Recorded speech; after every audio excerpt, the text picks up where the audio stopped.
before us. I would like to ask each of the panelists, given that we understand that the message in the U.S. public has not been presented well for a very long time.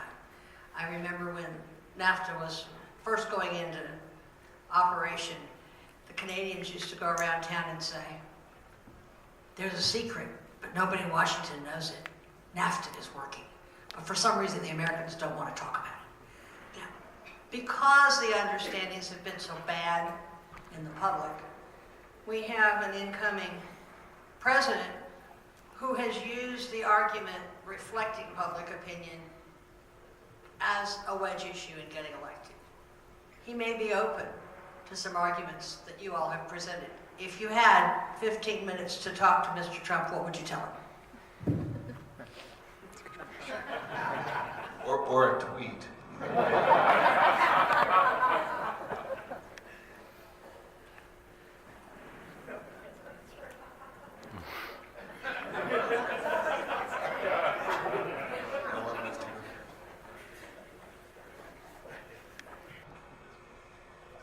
First, I would tell him that I worked for USTR for 30 years.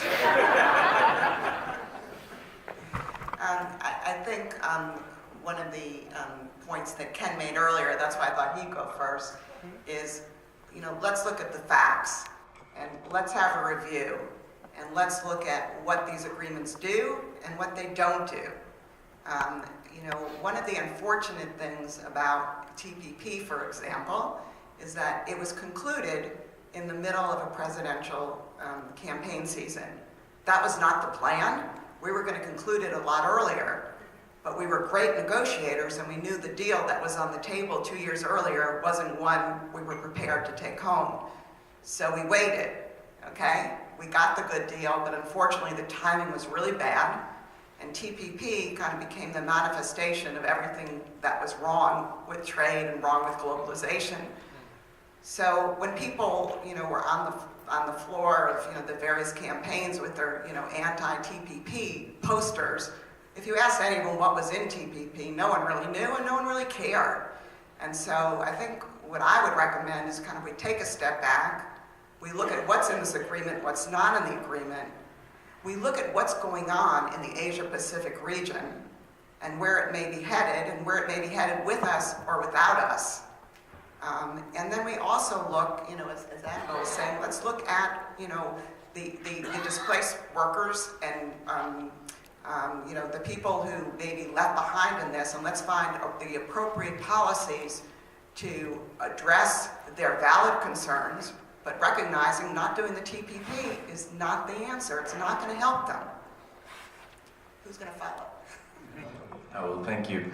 Well, I would simply say that for any government, Mexico, the US, or Canada, that is looking for opportunities for economic growth to increase employment in your country, trade is not the problem to the challenges of globalization. It is the solution.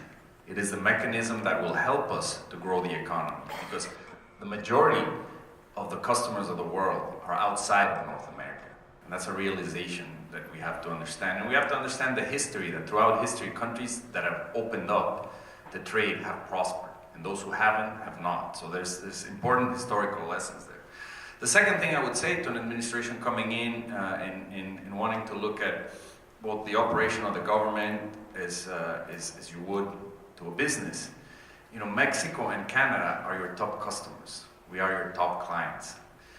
Mexico is not a country that comes to simply ask for concessions from the US. We work together with the US. We sell a lot to the US. Would we buy more from the US than all of the BRIC countries combined and all of Western Europe combined? So that has to be valued, and we have to work together because, as I said, competition is fierce. So strength in numbers, Canada, Mexico, and the US building products that are better and cheaper can compete better worldwide and generate more employment in the United States. I'd say a few words, but I would never talk to him probably, but I'd say a few words. I think first of all, politically, there's an opportunity to reconcile the American public, in particular the public opinion in the States he won by surprise, with globalization and with trade, by doing a number of things. And people vote against trade agreements protest against trade agreements because they cannot protest against technical change, the fact that every year a factory becomes more productive and therefore either you produce more, you keep your staff, or every year you have to lay off people. I mean that's just a natural evolution of productivity, and there's an opportunity I think to improve adjustment programs, to exchange best practices with other countries or other economic blocs in the world, and talking from a European perspective. American companies have invested $2 trillion in Europe and vice versa. The tremendous jobs, well-paying jobs on both sides depend on this investment and trade relationship, and we shouldn't waste time to improve that. Thank you.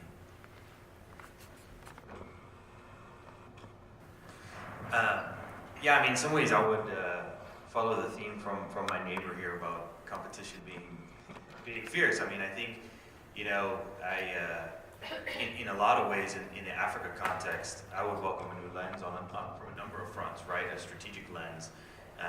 As I said, I think, and I'm a little bit different. I think on the Africa side, I think local voters don't really support any of the policy related to U.S. Africa. I mean, at best you have a misunderstanding. I mean, you might actually have animosity. So it's broader than trade. I feel like in the Africa world, when we go out and talk to folks in terms of what kinds of policies we're supporting, when people support a PEPFAR, was something like PEPFAR supported broadly. It wasn't, but there was a lot of policymakers who pushed it and took a lot of risks and passed it. And now people are supportive because they understand the positive stories. Only later are they supportive, right? As the message gets out, they weren't supportive at the time, from a policy perspective. But I would say, in the Africa context, we all know it. I mean, the Chinese are kind of growing their market share every day. I think there's a number of European countries that are doing quite well. India has a very strategic view on the continent and how they're growing. And when you look at the U.S., I think it's not just from a trade policy perspective, but also the supportive elements. When you think about an OPIC, you think about an XM, which some of these things are like actually being debated in terms of their existence.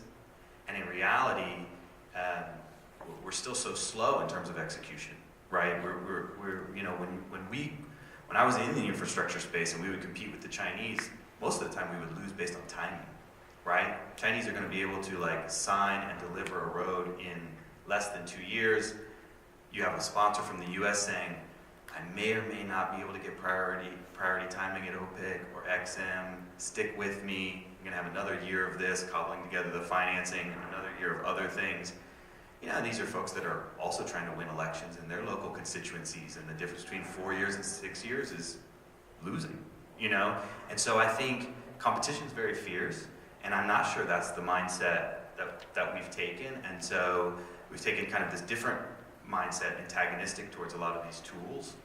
And I think a lot of our companies are certainly falling further behind in that competition. And I don't think the rest of the world is taking that same antagonistic view towards some of the tools supporting their companies entering the African market. I think maybe 3 points. One is that to make America great again, you need more trade, not less trade.